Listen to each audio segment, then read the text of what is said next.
The first day of high school was never easy for anyone, but for 15-year-old Aiko Tanaka, it felt like walking into a lion's den wearing a "Kick Me" sign. New to America, having recently moved from Kyoto with her father, she spoke softly and rarely raised her eyes. Her thick black bangs often fell over her round glasses, shielding her from the world she hadn't quite figured out how to navigate yet. Jefferson High School was loud, fast, and ruled by invisible social hierarchies she had no map for. In Japan, her discipline in judo had earned her respect. Here, it made her a weird, quiet foreigner with secrets, as one of the kids sneered on day one. She never responded. She just bowed politely and walked on. That only made it worse. They called her Mute Ninja, Glasses Girl, and once, Asian Hermione. She didn't cry. Not once. That baffled them. What they didn't know was that Aiko had been raised with the principle of serio casino, maximum efficiency with minimum effort. Her late mother, once a judo champion, had instilled in her not just technique, but the humility behind it. You don't fight unless it's to protect. Aiko remembered her mother's voice like a song, especially now, when kindness seemed like a foreign language in her new world. For weeks, she kept her head down. Her only friend, surprisingly, was old Mrs. Connors, the janitor who had lost her son in the Navy years ago. They would eat lunch together in the empty teacher's lounge. Aiko shared her homemade bento, and in return, Mrs. Connors shared stories about her late son and his silly jokes that once echoed in these very halls. "You remind me of him," she'd smile, quiet but strong. "One day, they'll see." But that day came sooner than anyone expected. It was a rainy Tuesday, and the hallways smelled like wet gym socks and floor polish. Aiko had just placed her sketchbook in her locker when she felt it, a tug on her shirt collar, hard and sudden. "Were you running, Sensei?" mocked Trevor Daniels, the ringleader of the sophomore bullies. Tall, broad-shouldered, with an ego that exceeded his GPA, he loved picking on anyone who wouldn't fight back. Aiko turned slowly, her hands still calmly at her side. His fingers were twisted in her collar, jerking her slightly toward him. "Say something, Karate Kid," he grinned, flanked by his two shadows, Logan and Bryce.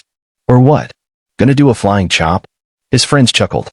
The hallway wasn't crowded, but there were enough students to witness what was about to unfold. Phones quietly came out of pockets. A fight meant content. Content meant popularity. Still, Aiko didn't speak. She just stared at Trevor with that quiet, unreadable expression. He hated that. So he yanked her collar again. And that's when it happened. It was almost too fast to follow. Her right hand slid under his wrist, twisting it slightly while her left turned the fabric of his sleeve inward. With a subtle hip pivot and a half step back, his wrist cracked, not broken, but dislocated just enough to make Trevor scream like a wounded bear. She released him the moment he howled and fell backward into the lockers. Logan charged. Mistake number 2. Aiko sidestepped, grabbed his charging forearm with a fluid movement, and redirected his momentum with a sweeping throw. He hit the ground hard, groaning in embarrassment.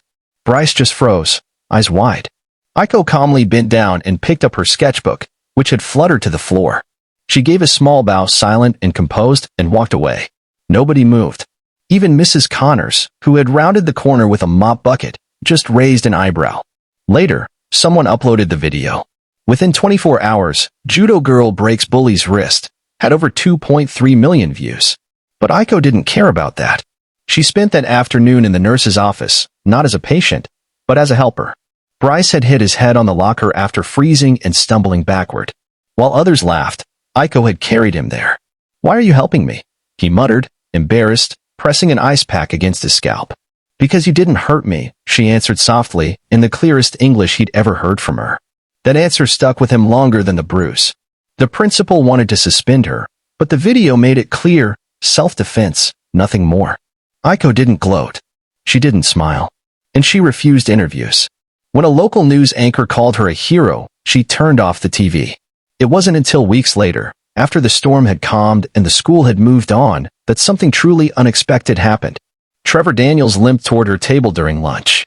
Mrs. Connors immediately stood up, her janitor's broom in hand like a battle axe. "What do you want?" Aiko simply held up a hand. "It's okay." Trevor sat across from her. He had a wrist brace, and his pride still visibly hurt more than his bones. "I wanted to say." "I deserve that," he said without making eye contact. Mrs. Connors snorted. Trevor looked down. "And thanks for not, like, pressing charges or something. My dad's a lawyer." That would have been messy. Aiko sipped her tea. It's over. He nodded, then hesitated. You were really good. Like, pro?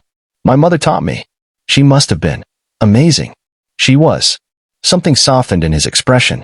I lost my mom last year, he said quietly. Aiko looked up. She had cancer. I didn't know how to deal with it. Still don't. He exhaled. So I act like an idiot. Mrs. Connor's eyes narrowed, but Aiko's expression stayed calm. You still can choose who you become, she said. You're not finished. Trevor nodded slowly. Can I sit here sometimes? Aiko looked to Mrs. Connors, who shrugged. As long as you don't talk with your mouth full. And just like that, something strange began. Trevor stopped tormenting people.